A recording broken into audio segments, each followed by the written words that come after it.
The central city of Da Nang is becoming home to a lot of people, including some Americans who used to attend the war here about 40 years ago. The ones who were against the Vietnamese people are now well on their way of seeking reconciliation and peace of mind. And in today's Expat Living, let's find out more about those special stories, starting right here at the Da Nang Museum and the exhibition Agent Orange, Conscience and Justice.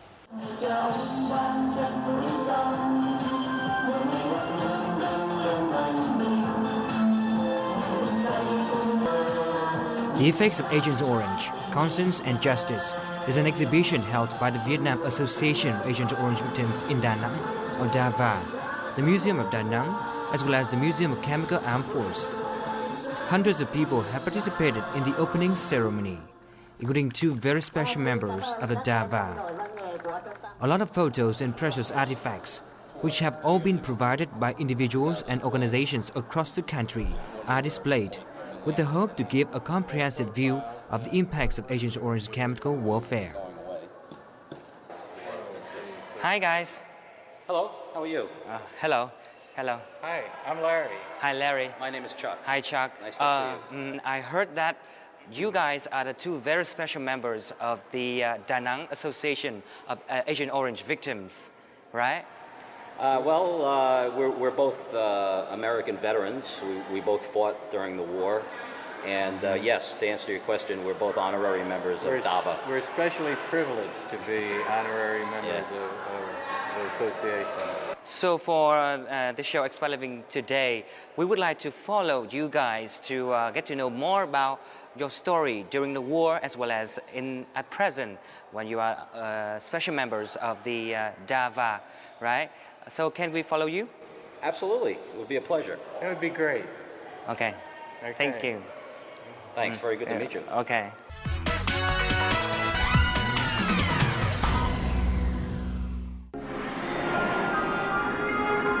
On August 10th, 1961, the US government started spraying Vietnam with one of the most deadly chemicals known to man, Agent Orange. More than 20 million gallons, or 76 million liters of herbicides, were used on the Vietnamese from 1961 to 1971. The concentrations were 20 to 55 times normal agriculture use for killing plants.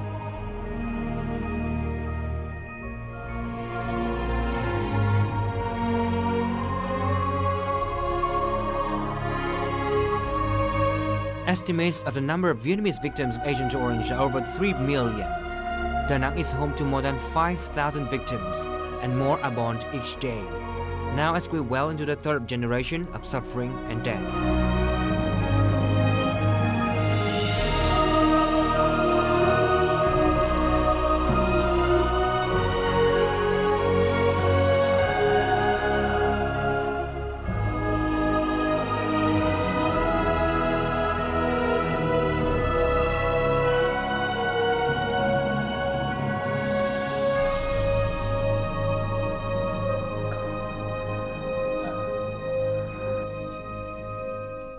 I've heard the story from many veterans that Agent Orange and the rest of the rainbow herbicides that were being used in Vietnam were safe.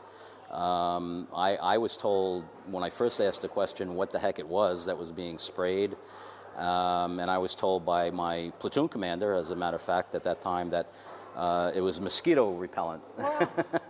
And then I noticed after a couple of patrols that after the stuff was sprayed, after just hours of the spraying of Agent Orange, leaves were starting to wilt and trees were starting to die almost immediately in the same day. And I went back and asked one of the officers again, and he said, well, you know, it's something that the United States military and the government decided to use because at that time the United States military were taking a lot of damage. A lot of damage was being done to us. We were taking a lot of casualties, and the United States government felt that in order to negate that and to help us, they would defoliate the land. But they defoliated the land, they poisoned the food supply, and here we are 40 years later, and it's still a mess. This is just totally crazy and tragic, and that so many people were hurt by it. And, you know, I've had a cancer caused by Agent Orange, and how many others did too, and that's us. How many Vietnamese is just unbelievable. Which was the result of the Dow chemical. As victims of Agent Orange themselves, Chuck Palazzo and Larry Vedder have been devoted to participating in the support movement for thousands of victims in Da Nang and in all of Vietnam.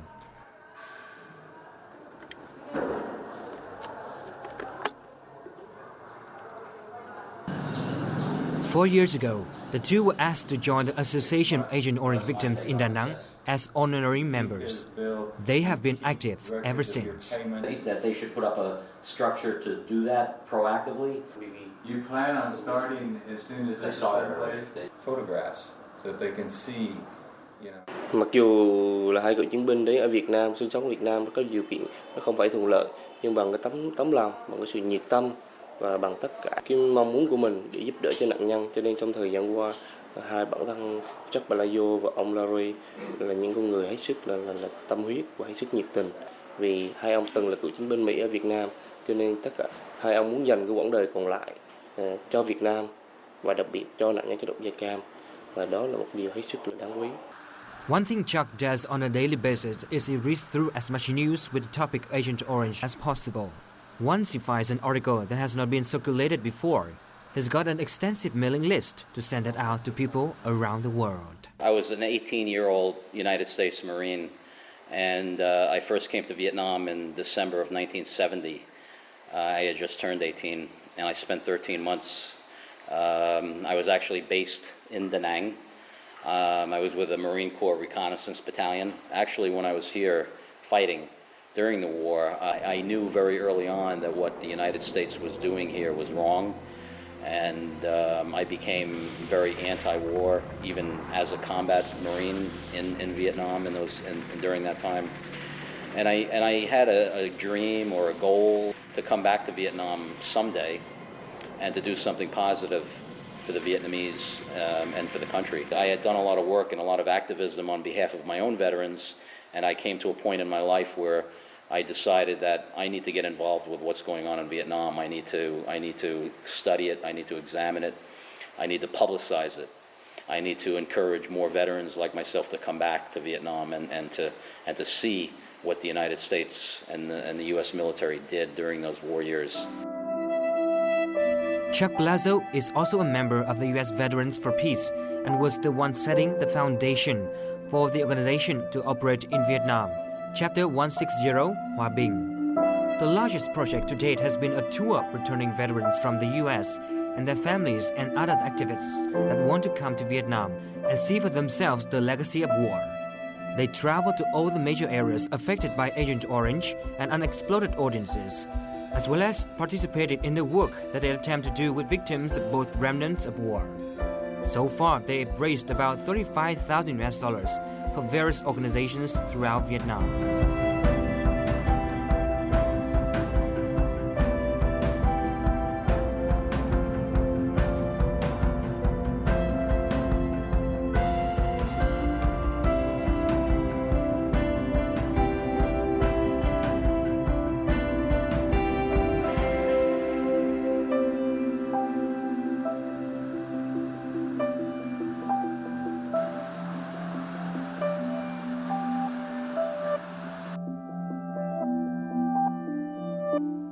I take my responsibility as a member very seriously.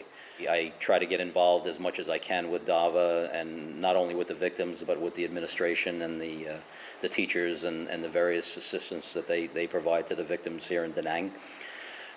I think it's very important for me as a resident here to be more closely aligned with the victims of Agent Orange, and I'm able to do that and accomplish that as I work with DAVA. Like Chuck, U.S. veteran Larry Vedder has spent the past 40 years compensating for victims of Agent Orange in Vietnam, as well as spreading out the message of the legacy of war to the world. He is producing a documentary film about some Agent Orange victims that he met. That was Tuan, that was a baby sister. Larry has a special reason to do so. There was really one thing at the end that changed really the way I thought, changed my life. we were on board ship and we landed in small boats to the shore. At one point, a woman came out of the ground and she was very, very pregnant. And I sat on the beach with her. She was laying on the beach. Actually, she was going into labor to have the child. And I was holding her hand and I was trying to say that things were going to be okay. And that was crazy because she had 200 enemy soldiers near her, tromping through the bush looking for her friends. Things were not going to be okay for her. And she laid there and she put her eyes on mine, never took her eyes off of me, and poured her heart and soul into me through her eyes. And it had a lot of fear, anger, hatred even. And I sat there and I took all of that in and I said two things. I said, number one, I'm going to keep you alive in a story someday.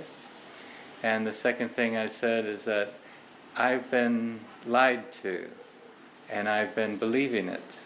I'm going to go back to the United States and I'm going to find out what really is the story. It took a long time, but I did write a book about her, and in the process of writing the book, I found out a lot of truth about what was happening in Vietnam. That one event, that one woman, without saying any English, she changed me significantly and still affects me today.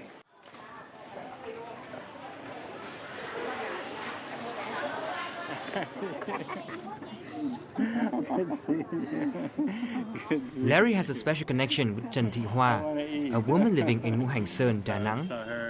Her husband, La Thanh Cẩm, was affected by Agent Orange in the war. Out of their 6 children, 2 boys are suffering from the effects. Okay. In 2008, Larry came to Hoa's family and suddenly found a close connection with the 2 boys, La Thanh Tuan and La Thanh Nghĩa. The brothers were born healthy, but began to suffer from muscular dystrophy and other problems as they grew older. A few years ago, they both turned quadriplegic and had to quit school.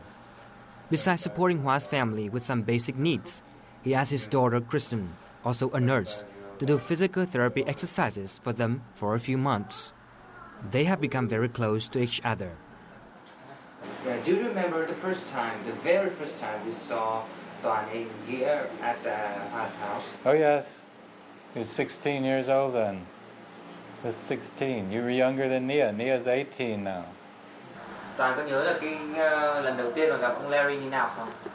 Vào năm 2008 thì em có lên nhà thăm và ông cũng lên lớp quay phim để cho các bạn ở lớp hỏi về vấn đề chiến tranh ngày xưa. I had asked to be introduced to people who had diseases from Agent Orange. I thought I was just going to be introduced to old soldiers from the war. And Baba then showed me to families that had children. And so the last family I came to was this one, here in this little house. And I couldn't film that. I put my camera down, you remember? I put my camera down and just sat on the floor and talked to them. And I just felt that we were connected. It was a very, very moving experience. I knew somehow we were going to be together. I didn't know how. I didn't know 5 years later I moved to Vietnam.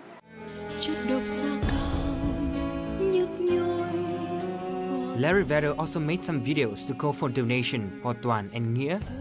His wish is to have some wheelchairs for them to heal the wounds of war and contribute to Vietnam's fight for justice.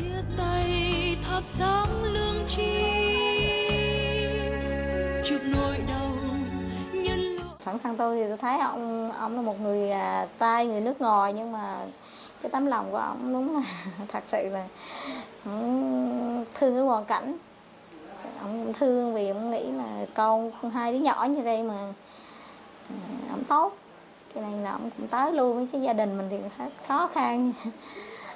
Nhiều khi ông tới mình cũng thấy khó chịu, bởi vì nhiều cái nhà mình vô ngồi đứng rồi cũng ngại với sự em có cái ghế để ngồi, nhưng mà hôm nay em thật sự khó, chị cảm thấy giống như là có người anh hay là người cha chi đỡ đầu cho mình, cảm thấy mình lấy có chỗ dựa vững vàng hơn tí. Nhiều lúc mấy đứa đi đau là chị chở đi viện thì ông có thể em tới viện rồi ông cũng chăm sóc, cũng có tiền đó bao nhiêu thì ông cũng lo, cho nên mình cảm thấy mình cũng được cái người họ quan tâm giúp đỡ cho mình.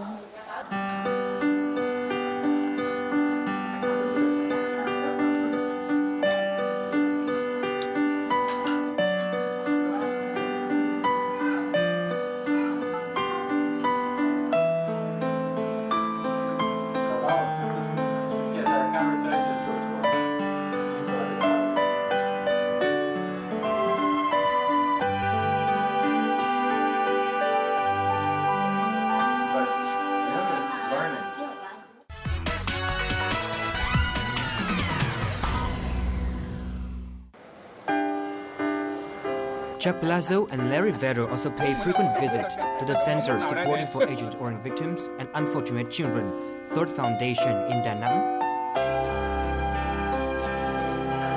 Here, they love to play with the children and find in their smiles their reconciliation and peace of mind.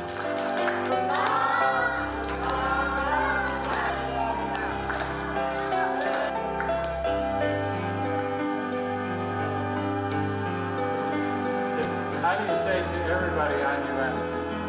How do you say it in Vietnamese? To everybody. Tiếng nói của các ông rất là khách quan, mà cái tuyên truyền của các ông cũng sâu rộng ấy, để cho toàn thế giới hiểu được cái hậu quả và cái nỗi đau của nạn nhân chất độc da cam Việt Nam. Okay? Right. Okay.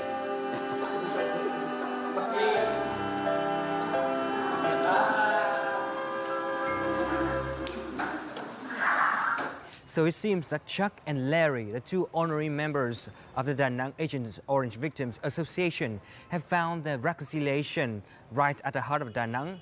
And who knows, they might spend the rest of their lives here. And now, let's move on to our next segment of Expat Living Today, Vietnam at a Glance.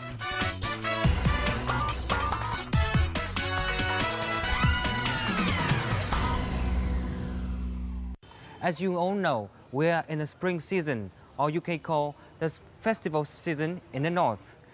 Why don't we follow Benjamin Walls, an Australian student, to discover the unique cultural activities of the Tây Nung ethnic groups in Lạng Sơn province?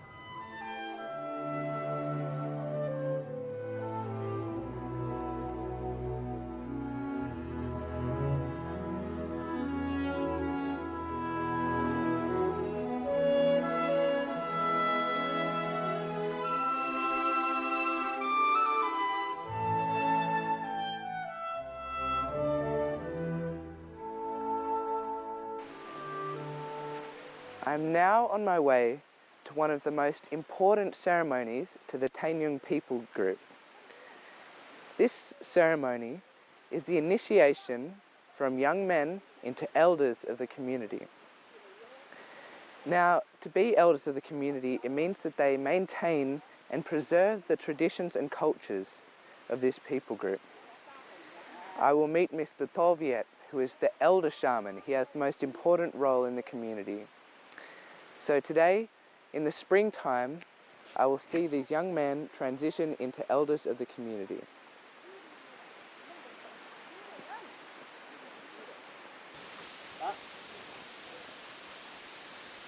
Chào bác.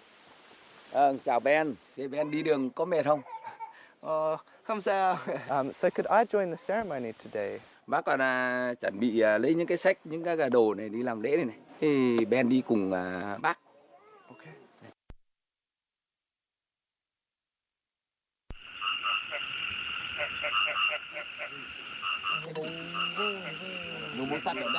One of the most important events in Tây Nung's people's life is the Lễ Cấp Sắc, or the initiation ceremony. It is an honour ceremony dedicated to the young men who will soon play an important role in the cultural and spiritual life of the Tây Nung people. The ceremony often lasts for 3 days, and is attended by the most esteemed elders of the area. After the ceremony, the newly recognised elders will be qualified enough to conduct the rituals for the community. The initiation ceremony includes many rituals, but the most important is the fire walk, the last stage before young men will become elders. In this ritual, the elders and the initiates must walk across a bed of hot coals to prove their strength and also their right to lead the community. I know that it's a bit fearful, but I'm always willing to try something new and see what the inner part of me is made of. So I hope they give me a chance to be able to do the firewalk.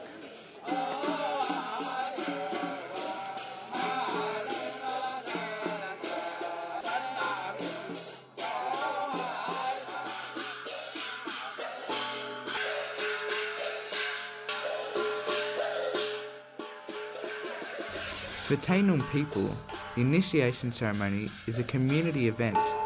Anyone can take part in the activity. They can also test themselves by going over the pile of burning charcoal.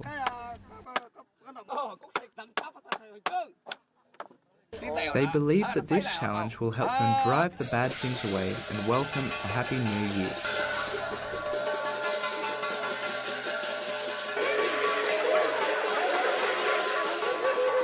Wow, that was crazy. It must be a man thing to put yourself through pain to see how strong you are. Well, I know it's going to be flaming hot, but I'm going to be ready to go through my ordeal by fire.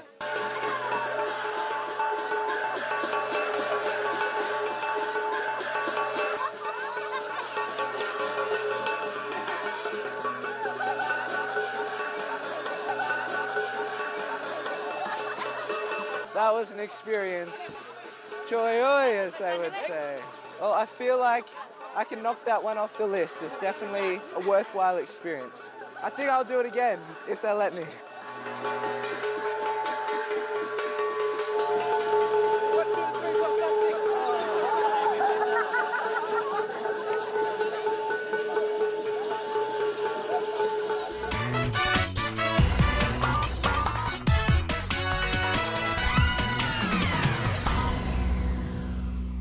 Bidding farewell to Benjamin Walls with his journey in Lạng Sơn province, we move on to our time out.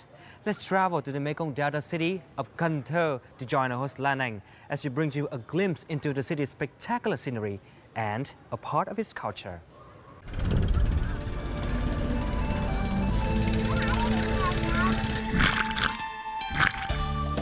The buzzing city of Cần Thơ is endowed with a lively waterfront, lined with sculpted gardens which nurture fertile rice paddies and abundant fruit farms.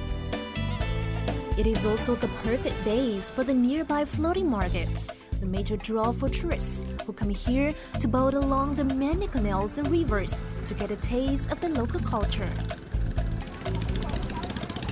Many tourists to Cần Thơ province choose to homestay in local houses to not only enjoy the beautiful landscape and waterways, but also get an insight into locals' life and culture. So in today's Time Out, I'm going to take you to Hung's homestay facility, which is highly recommended by many international tourism sites. So let's follow me.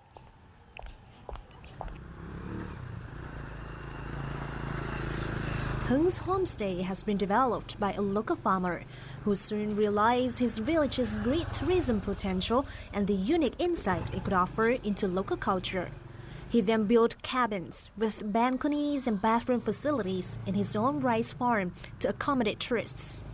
Hung normally hosts tourists for about 2 or 3 days and offers bicycle and boat tours to various places around the area. Today I'm been joining these tourists on a cycling tour around this scenic village.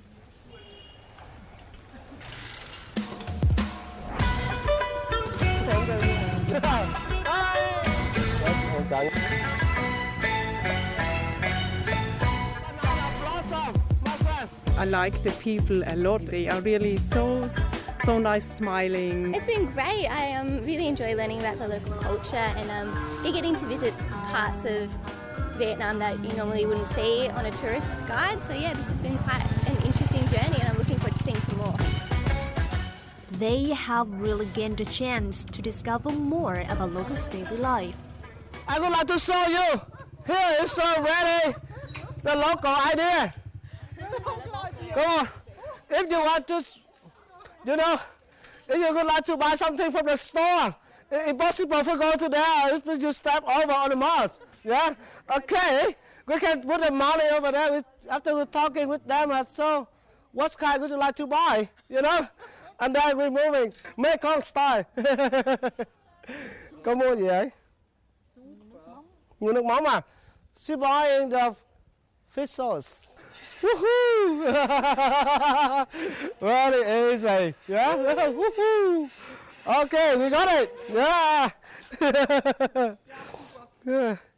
Yeah, super. Yeah. Okay, let's get back there. Woohoo!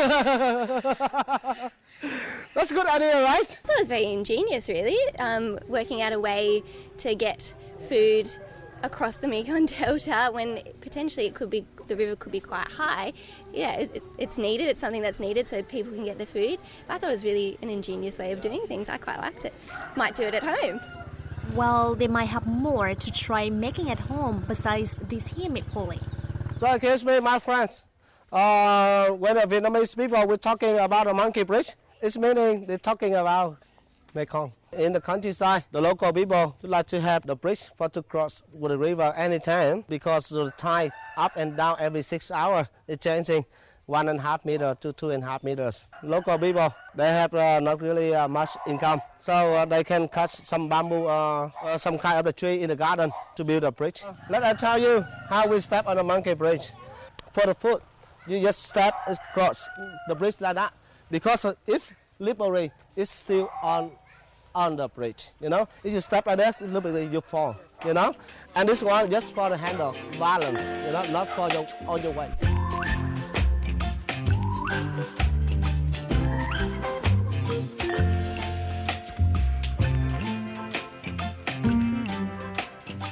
It was very nerve-wracking. I'm used to quite sturdy bridges back home and this is quite different from my comfort zone, but I made it, I got across. This is actually a firm bridge so it's not going to fall over and let me fall into the river. I love the monkey bridge. It was quite fun. I didn't fall, so I'm glad I made it across in one piece.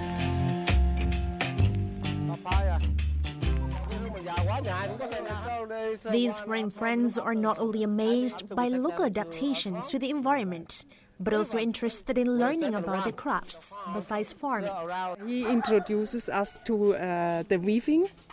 They make mats, it's all handmade, and they make it with love and with passion, and it's very interesting, and I like it total that people talk to each other and love their work. Yeah, but you can see it's over 99%. While there seems to be no better way to tour around this rustic and scenic Mekong village than riding a bicycle, by which we can enjoy fresh air and learn more about locals' life. Well, after visiting, the mat weaving family, we're now heading back to homestay, where we have to prepare and cook our own dinner.